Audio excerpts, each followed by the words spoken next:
پارلمان تاجیکستان با وارد کردن اصلاحات به قانون درباره بقایدگیری دولتی شخصان حقوقی و صاحبکاران انفرادی اجازه داد تا نظارت از بالای سرمایه‌گذاران خارجی که شرکت‌هایشان را در منطقه آفشور ثبت نام کرده وارد کشور شدند شدت یابد.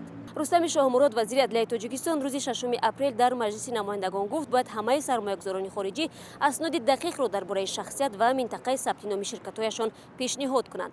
با تاکید جناب شاه مراد شماره صاحبکاران حقوقی خارجی که در منطقه آفشور به قید گرفته شده در کارخانه‌های وطنی سهم دارند در حال افزایش است.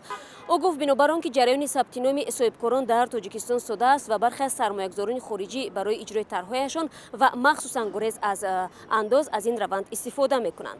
به خاطر جلوگیری از چنین حالت‌ها و با هدف پیشگیری نمودن حالت‌های از به فهرست یگانه دولتی وارد شدن معلومات بر دروغ به دقیق نمودن محل جایگیرشوی سوبیکت خواجگیداری تأسیس دهنده توجه خواهد شد. زیر مفهوم سند تصدیق کننده محل جایگیرشوی نسخه حجت اثبات کننده سراغ آن طلب می‌گردد. از این پیش در ماه ینور سال جاری مقامات کمیته اندازی تاجیکستان گفته بودند که شرکت‌های آفشوری را از امتیازهای انداز محروم می‌کنند.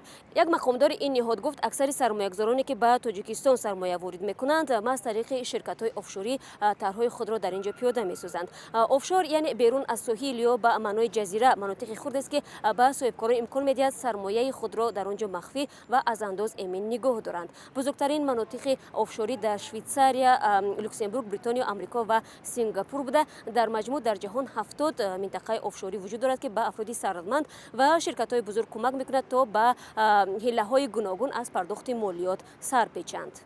با گفته وزیر عدلیه تاجیکستان طبق حساب‌های کمیته اندازی کشور تا 1 ینور سال جاری بیش از 17% شخصان حقوقی و بیش از 23% صاحبکاران انفرادی با مقامات انداز اعلامیه خود را پیشنهاد نکردند که رهبران بیشتر این شرکت‌ها صاحبکاران خارجی میباشند. مجلس نمایندگان در جلسه امروز همچنین به کدکس فضای هوایی تاجیکستان اصلاحات وارد نمود که بر اساس آن من بعد معاملات هواپیماهای بی‌سرنشین و همچنین درون‌های نواربرداری در کشور با گرفتن اجازتنامه‌های مخصوص صورت خواهد گرفت. منصور جان عمرов معاون اول کمیته دولتی امنیت ملی تاجیکستان در رفت اجلاسه پارلمان گفت که گروه‌های تروریستی و نشه‌جالبان می‌توانند با استفاده از هواپیماهای بی‌سرنشین برای تاجیکستان خطرزا باشند. جناب عمرов در صحبت با رادیو آزادی همچنین گفت که برخی از کوادراکوپترها و یا درون‌ها که توان برداشتن تا 15 کیلو بار دارند می‌توانند برای انتقال مواد ترکنده و یا مخدر استفاده شوند.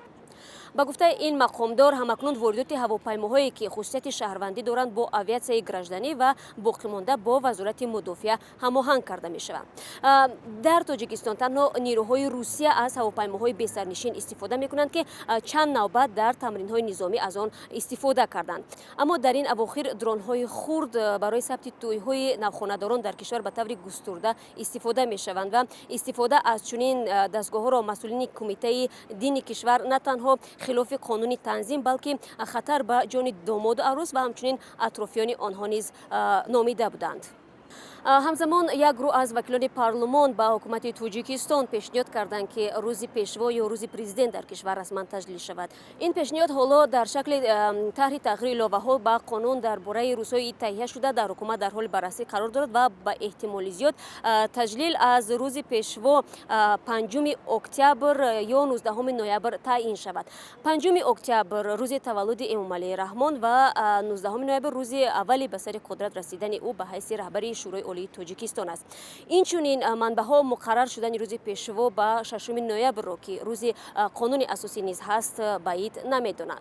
چنین پیشنهاد در حال از سوی وکیلان مجلس نمایندگان صورت می‌گیرد که در اجلاس 6 اپریل شکرجان ظهورov رئیس مجلس نمایندگان از فعالیت بلوک اقتصادی حکومت کشور شدیداً نگرانی کرد. او با انتقاد از فایده کم پخته آلومینیوم به تاجیکستان که در مجموع حدود 100 میلیون دلار را تشکیل می‌کند گفت هر نفری که سپارش پیشوای ملت را اجرا نمی‌کند باید رود.